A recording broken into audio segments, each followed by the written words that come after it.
Okay, so thank you all very much for coming today. I'm Amy Coons. I'm the Senior Assistant Superintendent and Chief Financial Officer for the Department of Education. So the purpose of today's discussion is really around the ESSA reporting requirements that we have around fiscal transparency. So I'm going to dig into I'm going to kind of give you a high-level overview, and then we'll be able to dig into some of your data and specific questions as we walk through this process. It's a journey for all of us. We've been doing this with our department schools.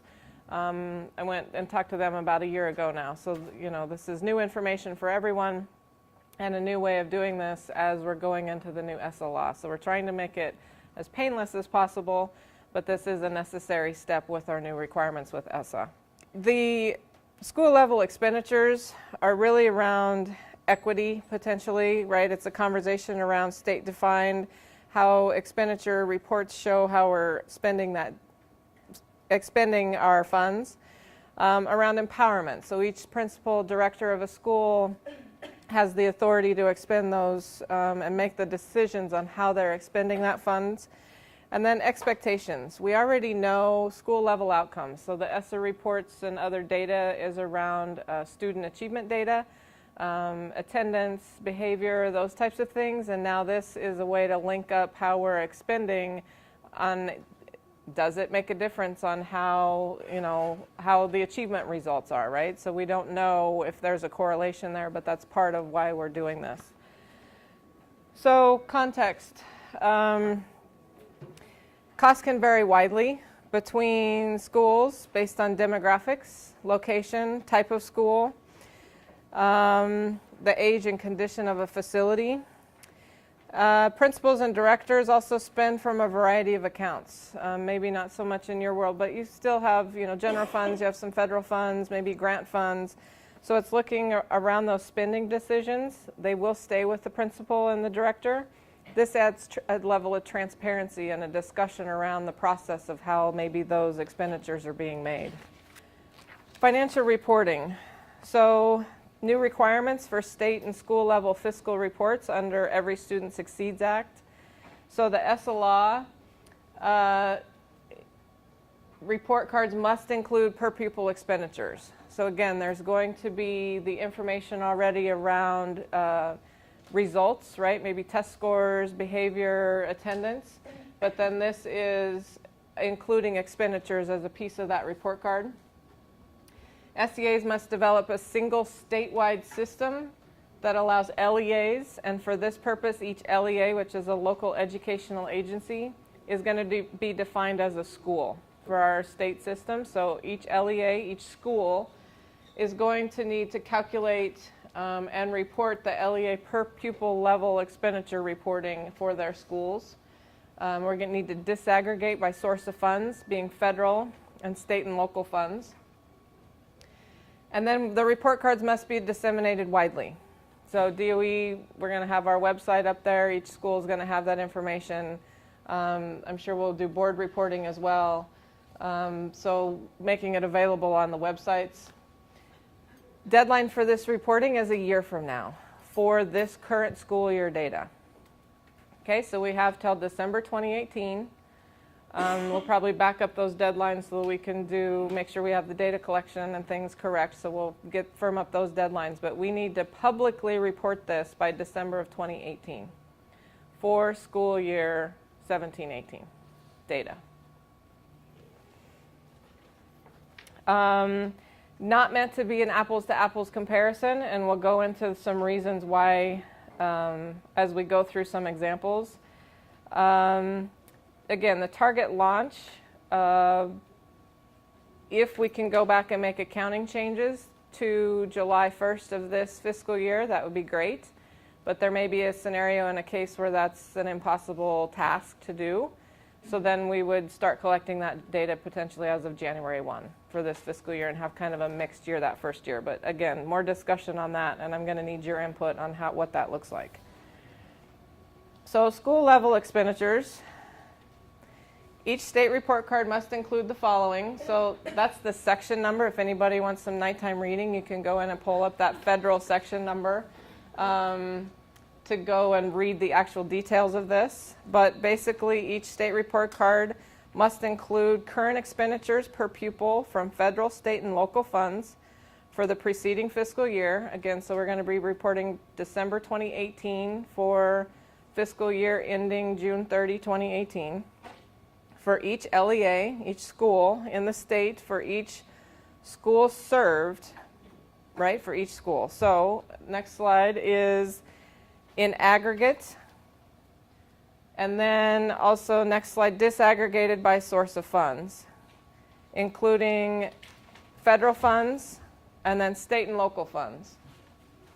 So the state and local funds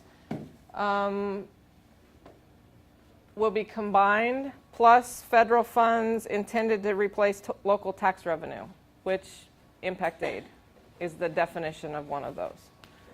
Okay, so we kind of treat impact aid and we kind of give it to you as federal money. You're paying fringes on that as well, but for this purpose, we're reporting impact aid as part of the state and local expenditures. So then, again, expenditures is total expended in that fiscal year from July 1st, 2017 through June 30, 2018. And then number of students is the count of pre-K through 12 students enrolled on or around October 1st. So the DOE is already collecting that information, so we already have that, and we're not expecting you to submit that as well. So we will pull that information for you. So it's a numerator denominator. Do I have any math people in here? Okay, good, couple. So numerator is your top number, okay, when you're dividing. So number on top is going to be expenditures. And again, and we'll dig deeper into what we're including and what we're excluding, but basically we're including everything, all of the instruction, the support, the student services, food, transportation services, operation, maintenance of plant, fixed charges, administration, early learning, and then we're excluding, I don't think charters have community school for adults, but A+, any after-school care programs we're excluding. Any capital outlays, so anything through CIP, any debt services. I don't think anybody's paying mortgage on their debt, but those would be excluded. Fringe on generally funded employees, because budget and finance pays for that for the generally funded employees. Any student activity funds, an example would be if you're collecting graduation, gown, those types of things, student activity, so that would be excluded. And then any private funding sources, so any grants, any like Kamehameha Schools grants, those types of things, those would be trust accounts, that would be excluded. And then again, we're dividing it by the denominator based on number of students. And again, not meant to be apples to apples. You can imagine based on what's included and excluded here, we're not going to be able to compare to other states, right? Because most other states are probably going to be including their fringes on generally funded employees. Okay, that's just something that we're saying exclude because it's in a different bucket, right? BNF is paying for those. There may be some like food and transportation services, we're saying include those, but for the DOE schools, those are paid centrally, so they're not attributed to each school. Whereas charter schools, that will be, if you have food or transportation costs, that is at each individual school. So some reporting challenges. Charter school reporting, because you're on different systems and you don't have one chart of account, we can't push a button and just collect your data. So what we're looking to do and having a conversation about is you have a quarterly reporting file that you're currently submitting, is updating that to include and capture the data that we need, basically the disaggregated numbers, the local and the federal funds, and having that submitted. Fringe benefits, again, on generally funded employees. Other states are going to have that in, but we're not. So again, not meant to be apples to apples, but within the state of Hawaii, we'll be pretty close and able to compare. Fiscal fidelity, what I mean by that is not necessarily what we're expending our money on or how we're expending it, but how we're recording it, right? So somebody makes an error and they include impact aid in federal instead of state and local. That's the kind of thing when I talk about fiscal fidelity, right? Impact aid for this purpose, again, is state and local funds for expenditure purposes. Again, every school is different, even with similar demographics. We could be putting two schools side by side. They could have the same basic Title I high needs population, same school size, and they could have very different per pupil expenditure. The questions will be why, right? So it's being able to answer those questions for your public, for your communities, on how to make sure that you understand the data that's posted well enough to be able to field those questions on some of those whys. Food service prep versus serving kitchen. If there's any DOE schools that are preparing meals for your charter schools, you're going to have an expenditure amount for purchasing those vended meals, but then the DOE is also going to have the payroll costs and some of those food supply costs for actually preparing those meals. So it's kind of a double counting there. That's okay. It's just another thing we need to be aware about. Again, school expenditures paid centrally, bus, utilities for the DOE, some school food, some special education.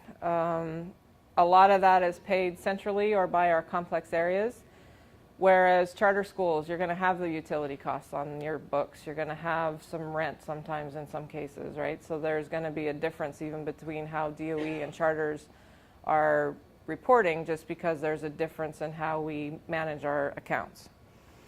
And then cash versus accrual basis. So the Department of Education, we're going to be reporting our expenditures based on a cash basis. So basically, if we wrote a check between July 1st and June 30th, that is going to be recorded for that year's report.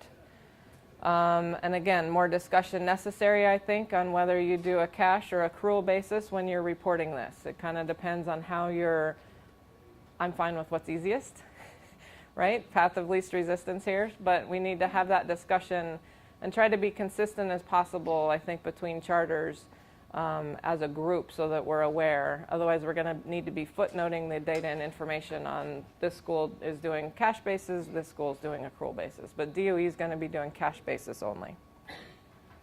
Again, retroactive accounting changes to July 1st. I put a question mark in there. Do you have the ability to go back and capture this data from July 1, even though you're getting it today? Can you go back July 1, 2017? And do this data collection, disaggregating between federal and state and local. So I put a question mark there, honestly, because if you can't, and that's a monumental task to gather that data, then we need to put systems in place. So starting January 1, you're starting to collect that data and information. And then we'll just have a mixed year for this first year of implementation. Again, Department of Education deadline is December 2018 for this school year data and information. And Hawaii really has the opportunity here because DOE has the majority of the schools. We are all on one system. So we're able to disaggregate this data on behalf of our schools. So we already have 256 school data collected. And we're working through the formats of what that looks like for our school reporting, educating our principals on the questions that they may receive from their communities, on looking at the comparison of data between schools. But we really have the opportunity to be a national leader on transparency on our fiscal information. We already do share a ton of information around budgets and our allocation documents. And this is taking it to that next level. Again, yes, ESSA required, but on reporting our actual numbers and how far we go with that. So that's pretty exciting to me because that's one of the reasons I came to the DOE, because we weren't transparent. So this is taking us to that transparency step. So that's kind of the general overview of why you're here. So this is, again, trying to capture that one-page overview of what you're recording, right? So basically, you're going to be collecting the information in this top box. So the state and local funds, the federal funds, disaggregated. The DOE is going to pull this number based on what we already have available for the official enrollment count. And then we will do the calculation. Okay, so what we're having you capture is really this information on the per pupil expenditure calculations. Thank you. I do have an example up here, just made up numbers around a high school, a middle school, and an elementary. These are DOE average size schools, but you can see the fluctuation and large difference of the PP per pupil expenditure calculated amount by different school types. So this is where I said, you know, different schools have different expenditure levels. We've also included on this sheet what to include for the numerator that's going to be part of here, right? So we've put a quick reference on what to include and what to exclude. But we also put a draft on this document, okay? Notice top right corner, it says draft with today's date. Based on your feedback, we may need to update what we're including and excluding for charter schools as we go through this conversation and questions that you may ask. Other special guidelines, again, this talks about the impact aid funds. The expenditures of that should be included in state and local funds for this purpose. And then expenditure for food service program should be federal. Okay, so we're considering all of those federal funds for the school food service program.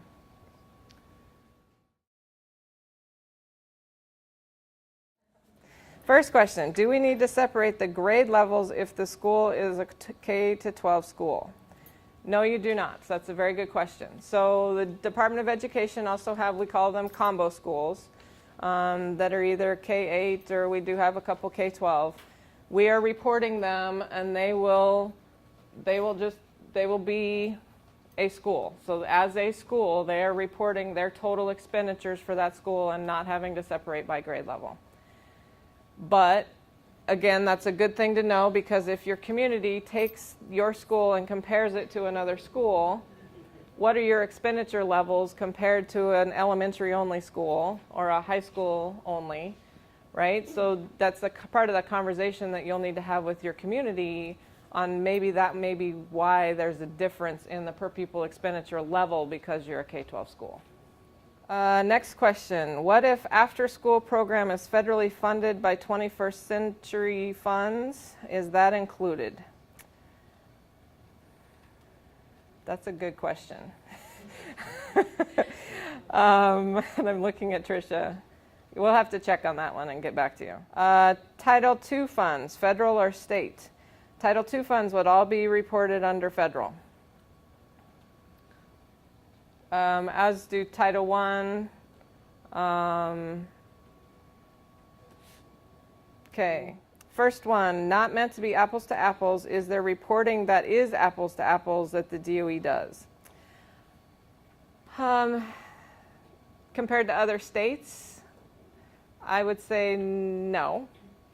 There are so many different methods of accounting on I would say maybe our audited financials are the closest apples to apples, but even that includes charter schools and libraries.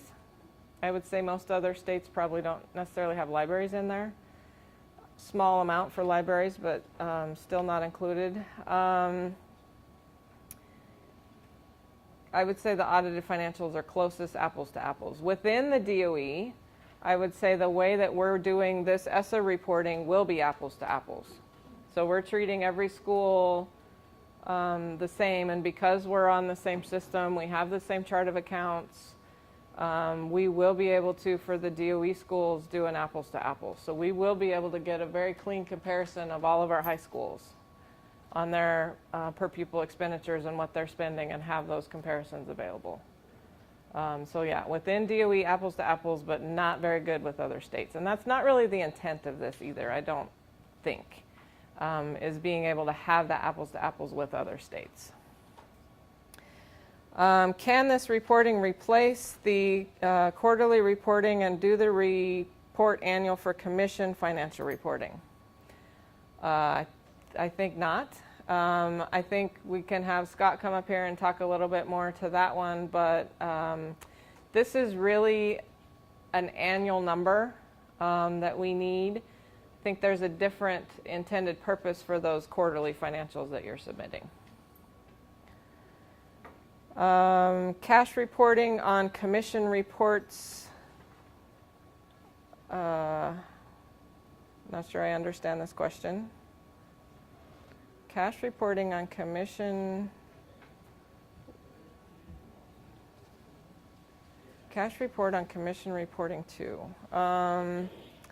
Probably, I mean, again, I think that's a discussion to have that we can talk a little bit around, does cash reporting make sense for you? Are you having to do extra steps to do your quarterly reporting in the Excel file that gets you to the accrual basis, that it's easier to just do cash basis for this number? Again, Department of Education schools, we are doing cash basis only. We do accrual for the audit. So it's really kind of talking through what that looks like as you're thinking through what extra steps do you have to do to get to an accrual number, maybe just as easy to do cash. There is a piece of this reporting that the commission office will also need to submit their financials, and then we have to do a system-wide per pupil expenditure based on all in. So it'll have complex area expenditures, state level expenditures, and commission in there as well. And that, again, will all be cash basis. Is there already a template for the data? That's a very good question. So again, we're working to adding a tab in the quarterly reporting so that you can start capturing that. So again, pretty simple, giving us state and local funds and federal funds on a quarterly basis. And then again, we will capture the official enrollment account, official enrollment count when we do this, when we're capturing this after the end of the school year to calculate the per pupil expenditure.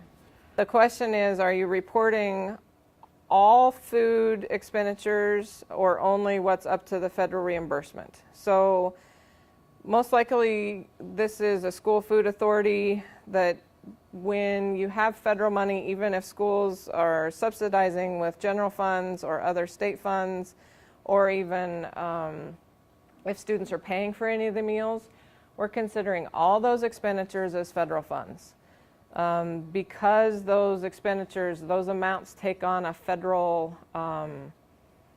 identity, thank you, take on a federal identity in how they're treated, we're going to show all of those expenditures as federal. It's easier too, then we're not trying to separate and try to hash that out, but so yeah, school food is all federal on the expenditure side. Very good question though. So the big thing is the fluctuation of that. The other piece is on how capital, I think, in states, varies widely on just how it's happening, how it's being implemented. So they're just as part of the law, they actually listed CIP capital improvements as an exclusion. So that is one that's specifically listed as an exclusion. Okay, charter school official enrollment date is October 15th. Why October 1st? What is the difference? Okay, so it says on or about October 1st. So we're going to use the official enrollment count, which is October 15th for DOE schools as well. So it's going to be that same date for all schools. The law just says on or around October 1st. So that's why we put that in there. But it will be the official enrollment account that happens on October 15th that's on all of our other data reports.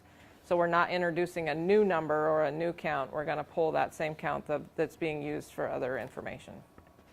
Good question. So the question was, are we going to use this October's account for this expenditure? So we will use the October 15th count date for this school year expenditure.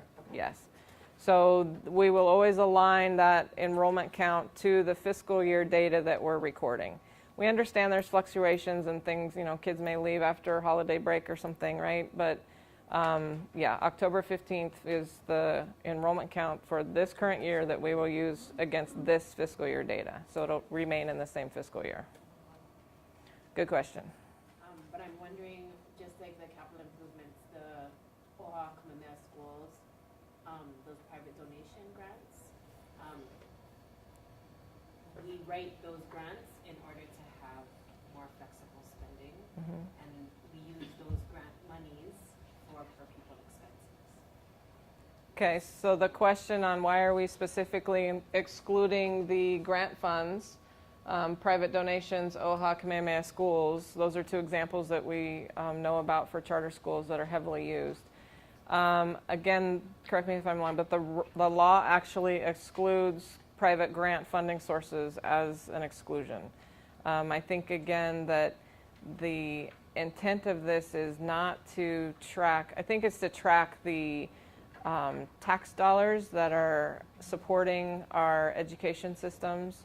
So that's why OHA and Kamehameha would be considered that trust or grant money and be excluded for this.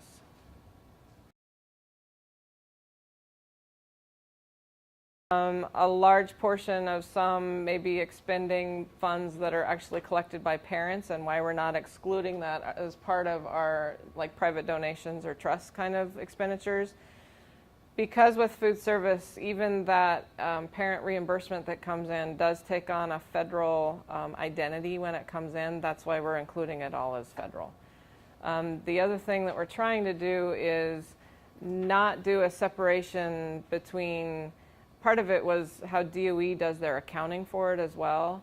And if we had general funds, maybe a handful of schools are fully supported by general funds, but then other by federal.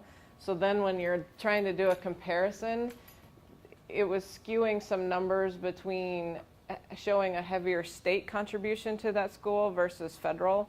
So lumping it all into the federal where it has that identity, has everybody that's serving meals has those as part of the per pupil expenditure on the federal line, and we're not trying to separate.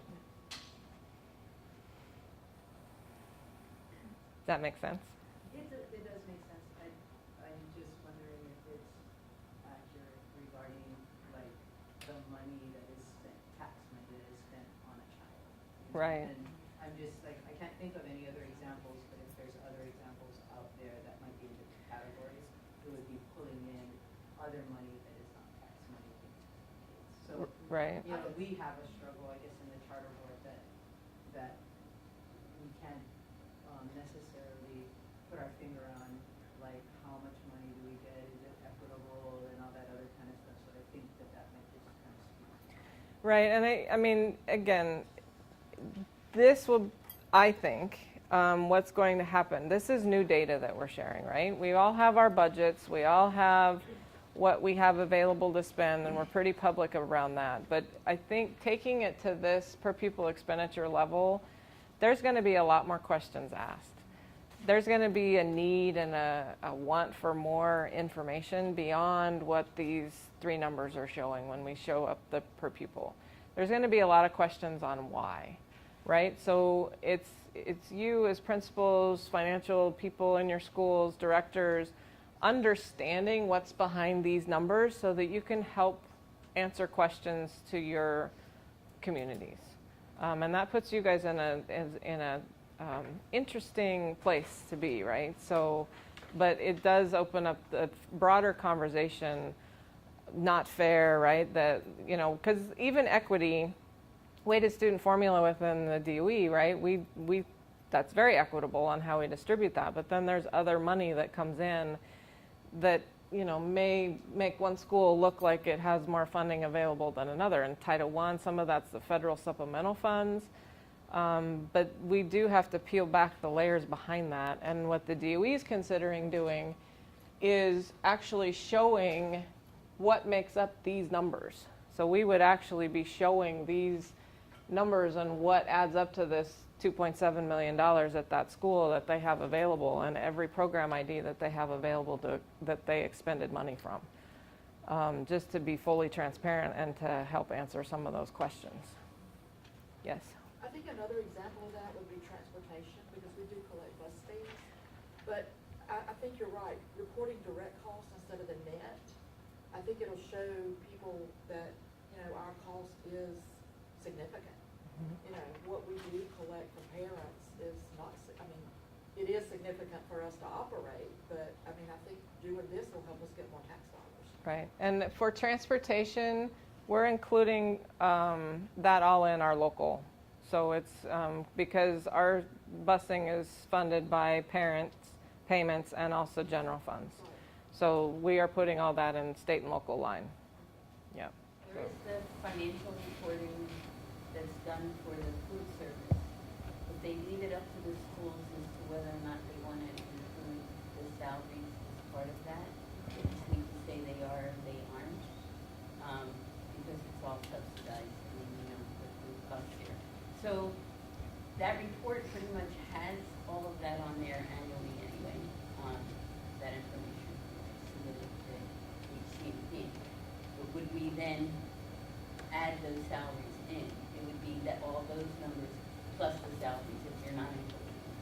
Okay.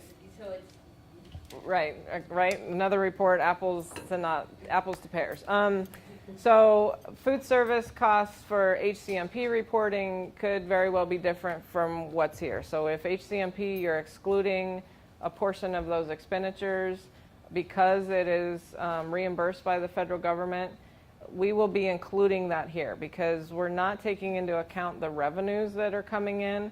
This is totally on the expenditure side. So any payroll, any food supply costs, any equipment, all of that would be reported under the federal lines here because again, we're not factoring in what our revenue level is or the incoming funds, but we're only reporting expenditures here. So they may be different. If we have school food service employees that we're paying from general funds for the food program, for the purposes of this report, we would then make it a federal expenditure. Yes. So question is if there are school food employees that are paid for using general funds, we would still want those reported on the federal fund side here.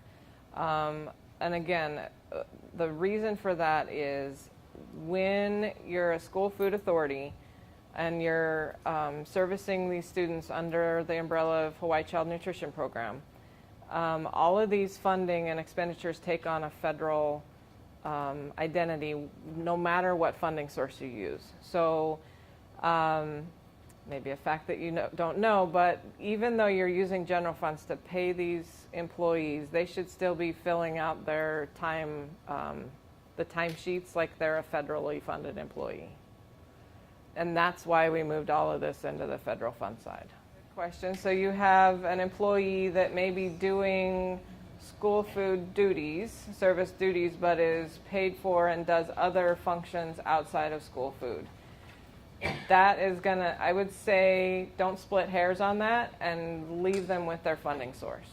If they are truly being paid for with school food money, have that follow the food service money. But if it's a saucer or a clerk that's only doing partial duty and you're not splitting their time cards or their payroll, leave it whatever their funding source is. So in that case, if they're generally funded, leave them in general funds, even though they're doing some functions, right? Because as a principal, you're doing a little bit of school food, a little bit of bus, a little bit of after school care, right? Leave yourself in general funds, right? So don't. Direct program funding. Okay, yeah. So direct program funding versus indirect, right? So as a, you're probably your payroll, your front office staff, your principal, your director, you're probably paid for with general funds. You're directly going to charge yourself there, whereas you're indirectly helping support other programs and funding sources. So yeah, don't split hairs.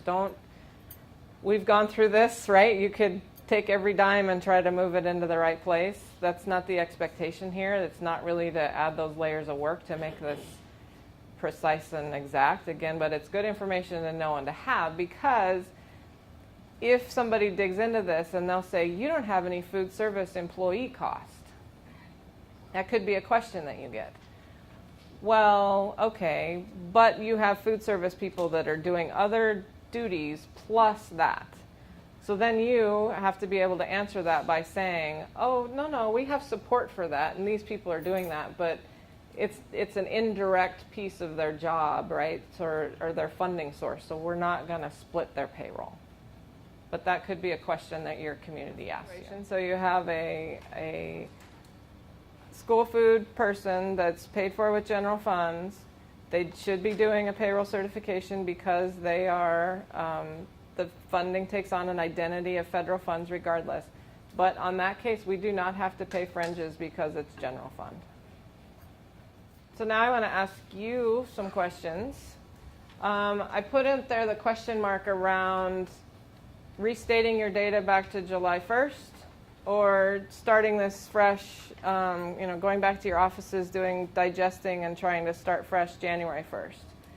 What are your thoughts on how you may capture that data and what you think you may do? You think you're going to go back to July 1st? See some nodding. Do we all have to make the same agreement here? Not this year. I So can, some of us who can do this can go back and enter the data from July 1st, and others that have more complicated situations can do it January 1st? yes. So the question is, do we all have to do the same this year? And I say this year, no. And, you know, we're coming to you mid-year, I get that. So, but we need to know your intentions so that we can asterisk and footnote some of this data to say the following charter schools made this effective, so it's only a mid-year implementation, right? So we have that flexibility in this kind of implementation year to do that. So when do you need to know about it? I would say when we collect the third quarter Excel file, that tab will be in there, and we can collect the data on that tab of whether you've restated or if this is a mid-year reporting. Does that work?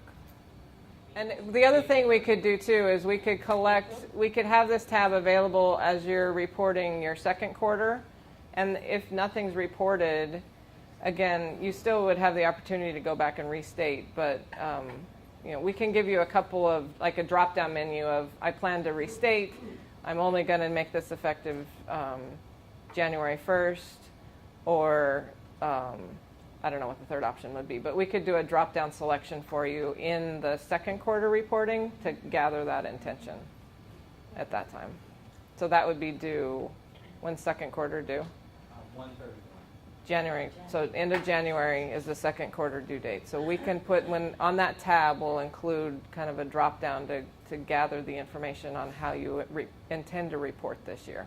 You can change your mind too. But okay, so second quarter template is delayed because we're updating this for the tab to collect this information.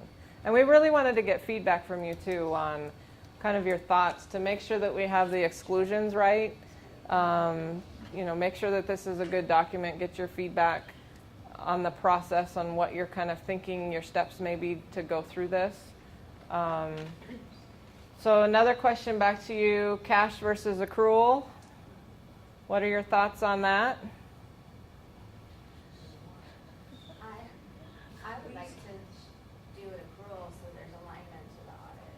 Okay. Some way. I mean, that just makes something to reconcile to. So that's my thoughts. Okay. Do we all have to agree on this as well?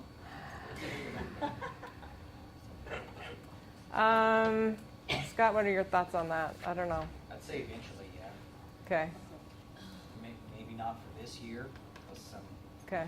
some exceptions can be made.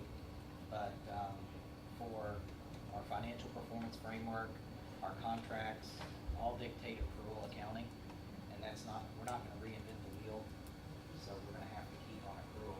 But also, accrual accounting also allows us to do the best analysis of internal school financials and fiscal viability, which is what our performance framework is all wrapped around. So going to cash would be a different thing. So this would just mean you would do it differently. And it can be done, you can do both at the same time. It can be done. You can talk about how you can do it if you want. Do all of you guys use QuickBooks? So it'd be really easy. I was looking into ways in QuickBooks you could do this really easily. And you could add, I just went to my settings, added a column S or F, or G and F, general or federal funds. And you'll know how to code those things now by what we've talked about, excluded, included, where to fund different sources, and you just indicate when you make those expenses, whether it's an S or an F, and you run a report on 6/30, and there you go. Or at the end of your quarter. You can do it quarterly by setting date ranges. Any of you guys ever want some help with that, I can certainly. You can also run reports from QuickBooks by cash or accrual basis too. Sure. Yeah. Sure, that's what I mean. So Yeah. you can So do your either way, you accrual can put accounting. You cash can basis code or things accrual. the way you need to code them as you enter them, and then just run a report at the end of the year. And you have Right. it. So depends on how you do your books, but there's ways to do it, to indicate different expenses. So really, they're only looking for expenses in a given period of time. So you can run reports that do that if you've got your QuickBooks set up already, which I'm assuming a lot of you already do. So it's really just how you gather the information, where the information needs to be put, like transportation is probably a local cost, whereas in your food service program is a federal cost. And so us reminding you those on the templates, we'll put that information as reminders on the templates, and then you setting up your QuickBooks or whatever you're using in a way that captures that is really the nuts and bolts of it. Are you gonna capture per line item, or just capture an aggregate number, or just a total aggregate number? We're doing the total aggregate number only, not per line item. Isn't that a pretty picture? Yes, you had a question? The chart of accounts for the DOE, can we get that email to it? Like, it's being reported a certain way to you already through the DOE, the regular DOE school. And their local offices, like the SASA and the DOE school does this report? No. So because we're on one state system, our accounting branch can actually pull this data and information direct. So, and we have all those funding sources set up by whether it's federal, and then we're dumping all this information. Tricia and her team is dumping all this information into an Excel spreadsheet, so that then we're doing the state and local and making those groupings. But really ours is more of a listing by program ID, and then we have the designation of whether it's federal, state, and local. So we have, they're spending basically out of different checkbooks, if you will, because they're spending out of different program IDs. And that program ID is linked back to whether it's a federal or state and local. And those are generally available for you on your ACH transfer notices as supporting documents, allocation notices, but 3 copies of those, whatever prog ID, and you'll look and it'll say FSG, state and general funds, or state and local funds, whereas in F is a federal fund prog ID. If you ever have a question. So on the bottom of this one pager as well, we did put Scott Hall as your contact for this. So questions that you have can go to him directly, and if he needs additional assistance, he'll reach out to us for further clarification. As you get into the data, you may go back to your offices and have more questions, and we get that. I'm totally willing to come out and do a second round of these, and as you're doing your reporting and collection in the second half of the fiscal year as well. We can do a work session if that's necessary to help you get to this data. We're here to support and answer questions. I think Scott's probably closest and understands maybe a little bit more than what I would, but so we're here to answer some of those technical questions, and Scott can help with some of the how-tos and how to get there. Questions? Any thoughts? Good thing? I think transparency is overall a good thing, right? But again, I really think that we're going to end up having more questions around the why. The equity piece, I think, is going to be a big thing that comes up across all states as we're reporting this. So I want to thank you for your efforts in helping us collect this data and information. We do know that this is another piece of ESSA reporting that you have to help us gather to report as the state educational agency, so I thank you for your efforts. But again, any questions, reach out to Scott, and he can gather those and follow back up with us. And also let him know if you feel like you need to meet up like this again, and we can do that on the fiscal side and walk through some stuff as you dig into it and really look into it and try to root through those details. Okay? Okay, so you get an hour of your life back. Thank you.